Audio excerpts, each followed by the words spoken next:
Amy's second meeting. We lost the clerk for a moment.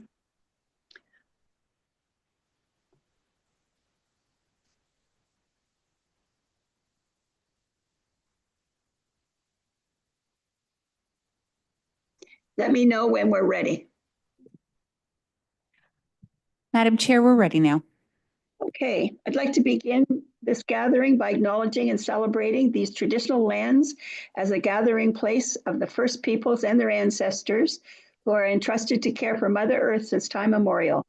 We do so respecting both the land and the Indigenous people who continue to walk with us through this world. Today, the county is committed to working with Indigenous people and all residents to pursue a united path of reconciliation. And our first item is adoption of the agenda. So that is moved by Councillor Fowler and seconded by Warden Lichty, that the agenda for the March 4th, 2025 meeting of the Governance Review Committee be adopted. Any questions or comments or amendments? Seeing none, all those in favor? Carried. Any disclosure of pecuniary interest in general nature thereof of any item on today's agenda by any member of the committee? Seeing none, we'll note that in the minutes. Adoption of the minutes of February the 5th. So through you, Madam Chair, there was just one slight amendment on those. I did have them noted as January minutes. They were actually February minutes. So there's just a slight typo in the opening paragraph, but that's moved by Councillor Greenwood Spears and seconded by Councillor Fowler, that the minutes of the Governance Review Committee held February 5th, 2025 be adopted as amended. Any discussion? All those in favor? Carried. Items of business, corporate service adoption of an updated delegation of authority policy. Jeanette. So just to get that on the floor, that is moved by Warden Lichty and seconded by Councillor Greenwood Spears. And that is resolved that the Council of the County of Frontenac adopt a delegation of authority policy to authorize the delegation of certain powers and duties under the Municipal Act 2001, the Planning Act, and other acts attached to this report as Appendix A. And further, that bylaw 2016-0006, being a bylaw to adopt a delegation of authority policy, be hereby repealed. And as noted in the report, there were no public comments when the policies were put up on Engage Frontenac. So it's basically what the committee had seen and passed at its previous meeting. Okay, any discussion from any member? Okay, all those in favor of the motion? Carried. And amendments to the land use policy. Motion. Sorry, that is moved by Councillor Fowler, seconded by Warden Lichty, that the Governance Review Committee approve the amendments to the County of Frontenac land use policy attached to this report as Appendix A, and further that the land use policy be incorporated into the sale, disposition, and land use bylaw as Appendix B. And again, similar to the delegation of authority, it contains amendments that were discussed at the committee last month. It was put up on the Engage Frontenac site and no comments were made. Okay, any comments from the committee? Seeing none, all those in favor? Carried. We've done our work well the first time around. And next is the adoption of the sale, disposition, and land use policy. So that is moved by Councillor Greenwood Spears, seconded by Councillor Fowler. Resolved that the Council of the County of Frontenac adopt a sale, disposition, and land use policy for the County of Frontenac, and further that this policy be adopted by bylaw attached to this report as Appendix A, and further that bylaw 17-1995, being a bylaw to establish procedures governing the sale of real property, be repealed. And again, the sale and disposition was approved by the committee at the last meeting. We were just waiting on the land use policy, which the committee has now approved. So it's just that those three documents are all tied into one. Okay. Any discussion on those? Seeing no discussion, all those in favor? Carried. All right, now initial discussion on the public notice policy. So that is moved by Warden Lichty, seconded by Councillor Greenwood Spears, that the public notice policy and the draft policy be placed on the Governance Review Committee consultation 2025 project on Engage Frontenac for 21 days for public comment. Discussion. Who would like to start? Jerry, you're first. Thank you. I went through this. I noticed that in some places we're using 2 weeks, some places we're using days. It should be consistent, preferably days, 14 days.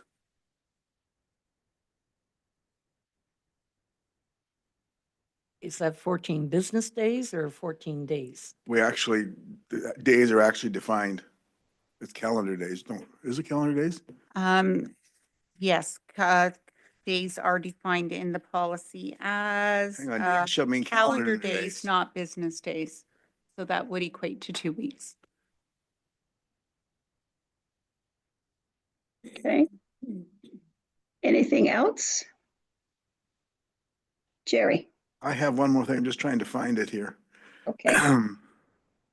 It was just a typo, I think.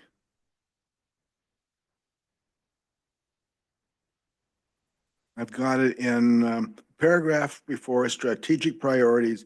It's just the way it's written. Where did that go? It's down at the bottom. In the report or in? Well, I'm in the appendix right now, but it doesn't appear that I'm in, Report, there's a paragraph. because it's actually, it actually repeats itself in the first sentence. So maybe I'll just go back and go into the, maybe it's in the report. Hope not. Yep, it is. So is it the last section, Jerry? I can't find it. But if it's, it's. Yeah. Yes. It just said something, and then the 3 or 4 words were repeated again at the beginning of a paragraph. Okay, so maybe Jeanette can have a look at that. Sorry about that, folks. Jerry, you can also send that along to Jeanette after the meeting when you find it.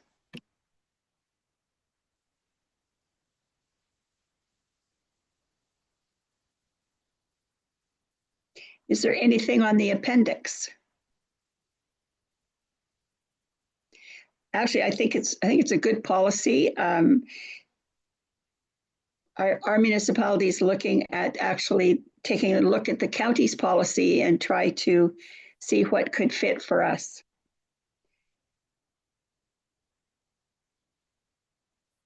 Okay. Any other questions or comments on that? If not, all those in favor? Carried. So next is the initial discussion on the procurement policy. So that is moved by Councillor Fowler, seconded by Councillor Greenwood Spears. Resolved that the procurement policy and the draft policy be placed on the Governance Review Committee consultation 2025 project on Engage Frontenac for 21 days for public comment. And I will turn this one over to Mr. Lemieux. Mr. Lemieux. Okay, who wants to start? Jerry, is this the one you had some comments on? Yeah. Yes. I spent some time going through, like, first of all, so we have this policy and we have a bylaw.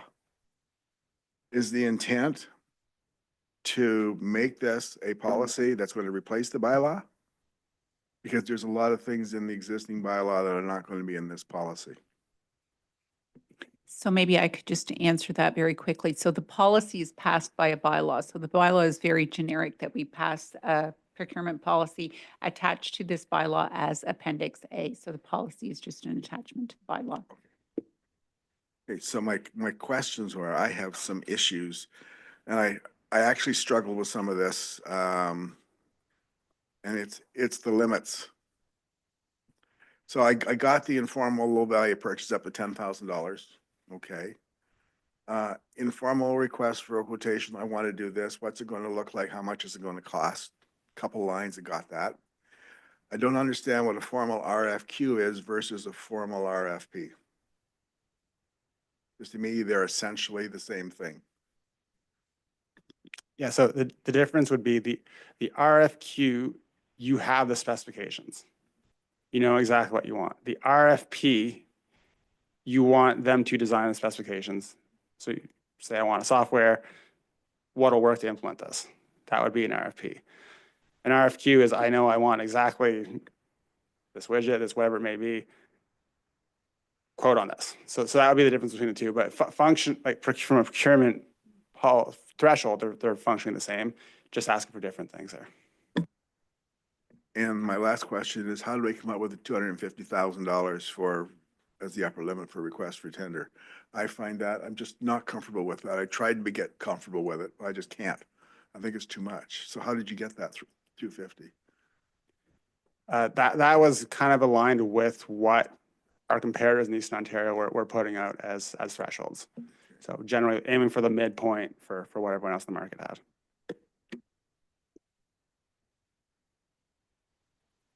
Anyone else? Judy, go ahead.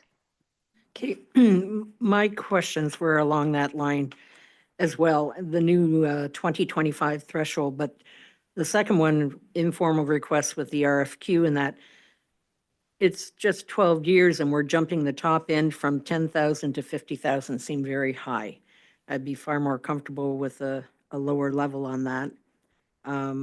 And I do wonder about the 250,000 for the request for tender, and that I think it should be lower in that. And we are not as large a municipality as some of our competitors. So to me, 150,000 would be a better figure for that, but because it just keeps a tighter rein on our proposed expenditures. Also, one other piece, the emergency purchases over 50,000 must be reported to council, but later on we get to how that can be bypassed by council. And I can appreciate there will be a few times that a flood or a fire related or something like that comes up. But it's just something that later on, when we go a little bit deeper into this, we should look at. And I wonder one other thing, given the times that we're in, whether we can put in a buy Canadian preference policy. It's one thing that we haven't mentioned buy local, if all things are equal. But at this point in time, I really don't want to see US companies coming in, making the bid. So since the people to the south of us have basically torn up our trade agreement, I think we should probably be quite clear on it's not just local that we prefer, but we actually prefer buy Canadian. Alex, do you want to reply to that? I was just going to say NAFTA is still in effect. We haven't, as a country, despite what Patrick Brown from Brampton said yesterday, we really haven't torn up our side of the NAFTA agreement. We're trying to respect it because we're Canadian. And until that happens, I agree with the intent of what you're saying. I really do. But I think until that happens, we need to, follow the rules. I hate saying that, but I think we do. Jerry, a question. Would you be happy with 150,000 instead of 250? Yes. And Alex, is that something you could live with? Yeah, absolutely. I think that's something we could live with. The issue is we do very little formal tendering just based on kind of the service we provide. It's very where we have like engineering drawings to go out with exactly what we need to do. So more often than not, we are doing RFPs. We might do one tender every couple of years as it is. Okay, so we're agreed then that we'll change the 250 to 150. And as far as the informal request going from 10,000 to 50,000, do we really need to look at taking that down a little, or is it just, it's in line with the formal request for quote. Are we feeling strongly about that, or is it up? It's up to the 50,000. It's certainly not at the 50. Judy? I would suggest 25,000 because it's informal. And that if we're going to be spending big money, then it needs to be more formal. And I agree with the 50 for that, but informal, 25. Okay, Alex, can you live with that? I think we'll live with whatever council, or whatever the committee gives us guidance. But Fundamentally, does it make it harder for you or easier for you? it does make things a little hard. Fundamentally, what we're looking to do is if we have a purchase that maybe falls just below major, to be able to make a decision quickly, as opposed to say a drawn out RFQ process where by the time you draft it, everyone responds, you do the contract, you're 6 to 8 weeks out. If you get the 3 quotes, you still have done your due diligence to try and secure the best pricing, and it's just a much quicker turnaround on getting the service you need. Okay, Jerry. First of all, sorry, Fred. First of all, because you said, well, my concern is we're not used to issuing RFPs, RFQs, contracts. We just don't do a lot of those. And if a municipality is going to get into trouble, it's right on this topic. Like there are documents on this stuff and documents and all kinds of cases. So now that you explain what a quotation is versus an RFP, I can live with the 50,000 for both of them. And I can live with 150,000 for the tender. I think an RFP, I get it. An RFP is you're looking for something, you want a lot of consultant input. And also, if you do an RFP, a lot of that's in behind the scenes and you don't have to apply the rules of contract law and tendering law, which can really get you into trouble. You don't apply them right. Okay. I can live with what's here as long as we change it to 150,000. Okay, did Fred have his hand up? Just to be clear, it's only the informal request for the quotation that I had the concern, not the formal RFQ. Fred, did you have your hand up? Yeah, I just wanted to say that we should be trying to get the best prices we can, regardless where we go. I don't think we should restrict ourselves just to Canada or any other country. I would agree. 50,000 is not a lot of money these days. And if the process, as Alex explained, if you're getting 3 quotes, why do you want to have to wait maybe 4 weeks to bring it to council? I'm okay with the 50,000, and I'm really okay with the 150,000 for the request for tender. Can we agree that those changes is what we'll end up with? So 2 at 50, 3 at 50, and 1 at 150. Okay, Jerry? I would like to ask one more question.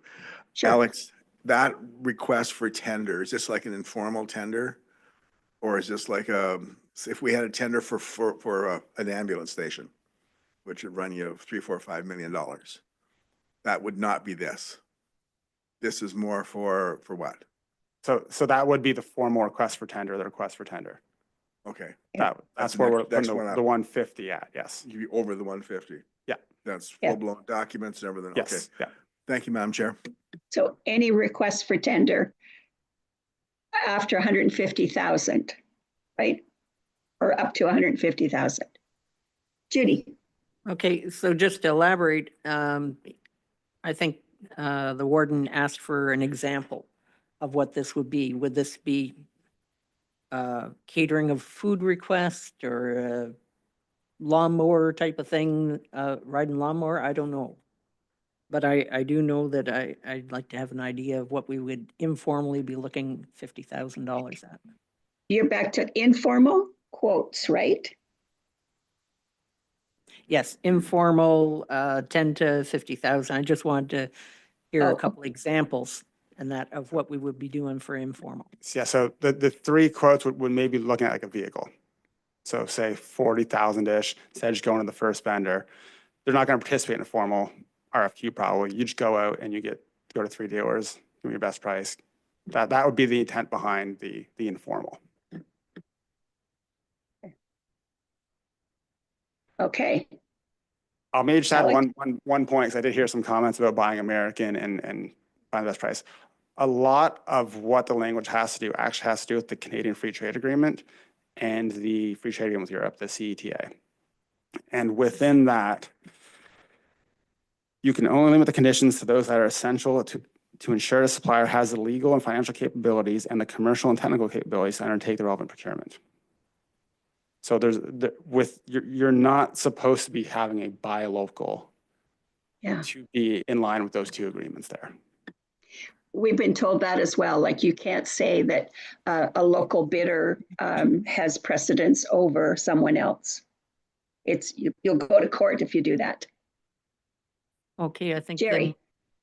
However, if you are doing these informal, it depends who you ask for the quote. That's right. Yeah. So that's one way to get around it. But, and going to court over, well, small claims court's what, $30,000 or whatever? You can find yourself there pretty quick. And you're liable to lose because we've got deep pockets apparently. So anyway, that's just one way. But until this gets a little more formal, everybody's asking for it. So the province is now going to have to do something. And based on what our new premier or current premier is going to say, are going to do over the next few months, I think this is not going to be an issue. I think this whole agreement is just going to go. You can't trust it, but we did sign it. And you can't give them Okay. the argument. So we're good with section 1. Any other sections people want to comment on? I just want to check that because later on in section 6, it does make reference to local bidders may be given preference. So is that somewhere earlier on that I missed? That's on page 91. And it's To the bottom. 6.5. Yeah. And so where did it come from? So you're in the appendix now, are you? Sorry, that refers to the old policy from 2013. That wouldn't be in the new policy. Okay. Thank you very much. Okay. The other thing is we will have another look at this after we have public comments. Is that right, Jeanette? That's correct. It will go up for public comments on the Engage Frontenac site, and once it comes down, staff will come back to the committee with a full report on any public comments that were received, as well as give the committee another crack at it. Does anyone have anything else? Judy? One more piece in that on point 4, that's page 70, in that it lists off payment-related transactions. These are the procurement exceptions. And one of the things they had was You're insurance. in the appendix, Judy? It's on page 12 of policy and procedure. So I don't think it's an appendix. Page 70 in our package. And what's the number again? 4.4 in the end. Okay, we've got 4, introduction of e-procurement and modernization measures. No, it's payment-related transactions. Okay, Okay, and in that, insurance is listed in, and I know insurance is mentioned perhaps regarding companies that we're procuring from, but this would also apply for us applying or asking for insurance quotes for the county as well, or? So I thought that we wanted to always be competitive with that, so I didn't understand why that was being exempted. Alex? That's fair. And I was thinking more of your employment insurance, things like that. So we do go out for insurance. So we definitely do that. I could revise and remove that though, if that's, I'll just make sure that source deductions are included as they should be. But yeah, I think we could live with that. Okay. Anyone else? Jerry? Okay, so I'm back in the document, which is the Appendix B Procurement Policy, March 20th, 2013. And I'm back to my original comment, because when I open it up, first thing it says is Procurement Policy, Schedule A2 bylaw. So this is the one we're going to replace, right, with the new one. But in this existing bylaw, existing policy, there's a lot of additional things that are not going to be in the new policy. And I have concerns that maybe we're short circuiting this a little bit too much. I know But where you're coming from. A is the new policy, right? No, This is the new policy. no, I'm back on Schedule A to bylaw number 2001-3. Page 74 of the package. I don't have 74 pages. Well, I'm in the HTML version, but when you look at 5E, it's got Appendix A, Procurement Policy Review, and then Appendix B, Procurement Policy dated March 20th, 13. And that's the one I'm in. And all I'm saying there's a significant number of things that are in this one that are not in the new one. And I just want to make sure that maybe we should take a second look at this, like we're maybe taking too much out of this.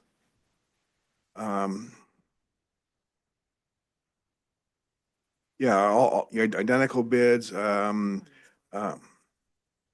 Yeah, I did read through most of this bid requests, sureties and bonds. None of that is in there unless we have another policy that we're going to use as opposed to a bylaw. Then I'm much more, I understand making your life a whole lot easier. I'm also looking at, I used to teach some of this stuff, and companies get into trouble so quickly because people will sue over the strangest things, and it'll cost you more in legal fees than it will to, what you're going to end up losing or winning at the end of the day. So I just think we may be taking too much out of this, or do I not understand this properly, which is quite possible. Good point, though. Sometimes you can make things better, but sometimes you can make them worse. Certainly, Alex. we can take that away and review and provide some suggestions on the second go around. So specifically, it was in terms of the bonding, identical bids. Well, you have a lot of information in here, Alex, that you will probably never need, but if you do, we've got it. Okay. And then you're protected, Yep. As the purchasing officer and all the other good stuff. And I know it's a little bit of fluff, but fluff will save you at the end of the day. Okay. All right. Okay, and just a minor point on that, and that was in part 8. One of the things, we bypass the purchase order if we have a formal agreement. I always think there should actually be a purchase order number assigned, even if you have a formal agreement. It's just the best way to keep track of just how much money you actually have spent, and I think auditors like that too. I just was never comfortable if you didn't have a purchase order number to verify, especially when the billing starts coming in. That's on page 95. It's part 8 of what the warden was speaking about. And 8.1, it talks about the purchase order, but in 8.2, it talks about when the formal agreement's being used, you don't need to have the purchase order. I just always like to have purchase order number assigned to even a formal agreement. So Alex, what's your accounting preference? I mean, it's one of those that kind of cuts both ways. Ideally, you have the purchase order in place. Then you get into the things when you're purchasing something for $30 and you have to sign a purchase order before you do it. And that gets messy. We, just from a previous experience, we went down a road at a previous employer where it was no PO, no pay.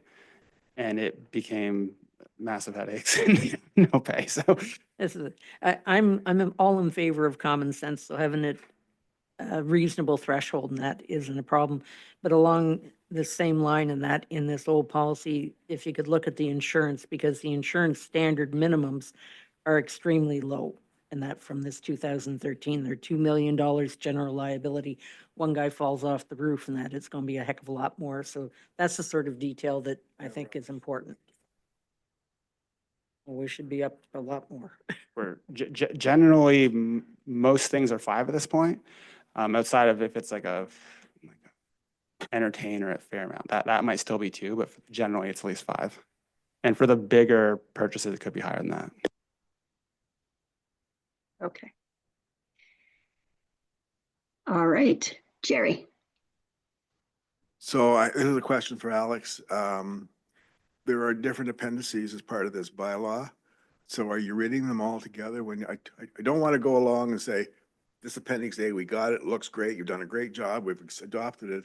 And then we get B, C, D, and all of a sudden, oops, don't want to go back. Just want to make sure everything's being done in conjunction. So maybe if we're planning on reviewing all 4 of them, 5 of them, whatever there is, we should do them as a complete unit. Do A, and then do the next, and then put them all up for comment. And then we end up revising basically the entire bylaw or the whole procurement policy as a unit. Doesn't have to be done that way, but I just want to make sure that we don't mess something up by trying to do a good job on A and contradict something we got somewhere else. So I'll let Alex respond, but I think that's the intent, right? It'll all flow into a whole new policy that encompasses everything. So I also appreciate your comments about taking a closer look at the 2013 version and making sure, and that's the point. That's the reason why we bring this to this group and to identify these things and take it back. So agree that will be the intent. The intent here was really just to put the policy in front of the committee as a first step, but ultimately we want the bylaw to align with everything, and that was step 2. Right. I think when you do this, you can also increase or look at the insurance limits. You can look at the bid security limits, the type of bonding we want, and that sort of thing. Okay, it's all basically there. Just make sure gives you a chance to make it better. So in fact, this one may need to come back to us a couple of times before we go to the public for comments.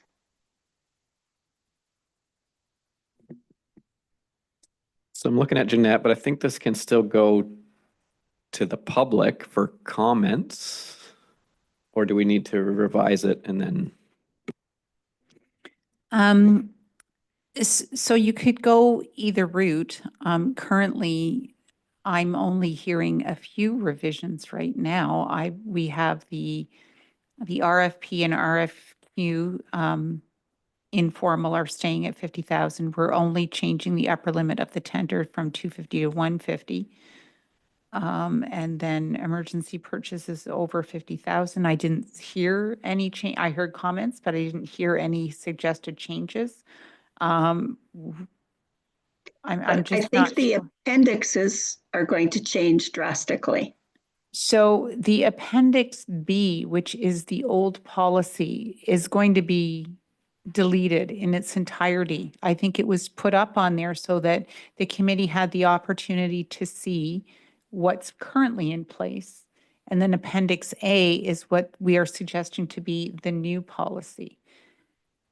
Am I hearing that correctly, Alex? Is that That's what? correct, I believe, but I think what Warden Lichty has brought up is that there's some things in the current 2013 one that I think the group would like to see pulled across potentially into the new Appendix A.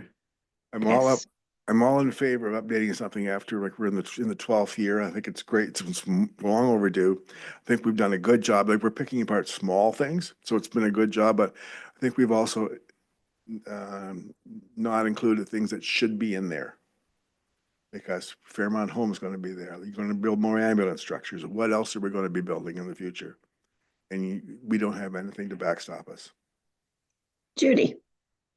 And I think what we're trying to make sure that we're comfortable with is that there isn't an open opportunity for creep. And I know in the previous policy, it had if they were going up 50% or greater to what they had contracted for, and we already ran into that when they were building this building here.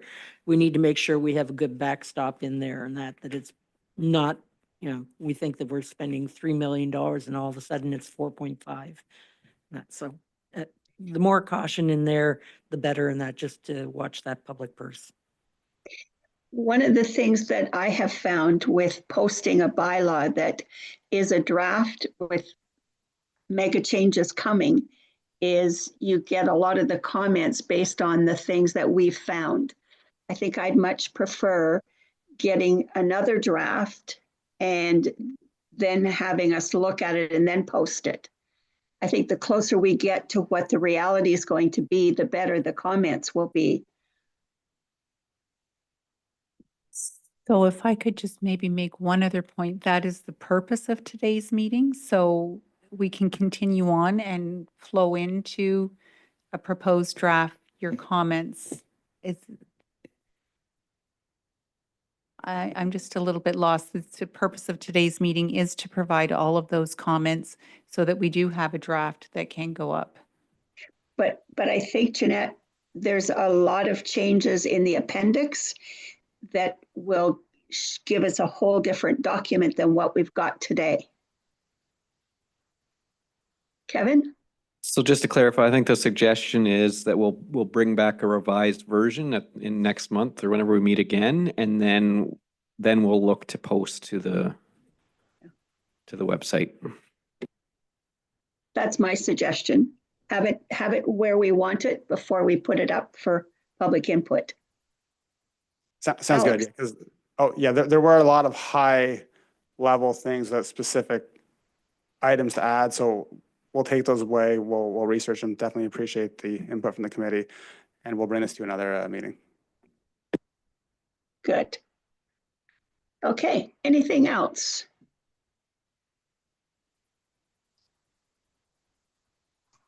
Okay, if not, Sorry, we just need a motion to defer this then, because the motion is that it's going up on the website. So we just need a motion to defer pending staff come back with an updated policy. I'll okay, move do we it. have a mover and a seconder? Move it. Jerry and Judy. All those in favor of deferring? Fred, I can't see you. Is your hand up? Yes, my Okay. hand's up. So deferral is carried. All right. Is there anything else to come before our committee today? If not, Jerry, did you have something? I just ahead. want to thank Alex and Jeanette and whoever else put this together. This is a really tough thing to actually do. And Yes. the start is really great. What we're asking you to do is we're not looking at what you've done and saying it's wrong. I think it's really good and their idea is right. I just think we want to be complete, that's all. Thank you. And I just want to say, I think we've got the right committee members who are doing their homework and have some experience in this stuff. So that helps as well. So kudos to all of us. All right, the next meeting is going to be April 1st, day before my birthday at 10 a.m. And you would prefer what? Oh, let's see. A big bottle of rum would be good. Just joking. 10 o'clock, is that still a good time? April should be better weather. Do we want to start earlier? I don't see anybody jumping at that one. Okay, so April 1st at 10 a.m. Meeting is adjourned. Thank you. Thank you, everyone. Don't Thanks, spend too Fran. much money in the city, eh?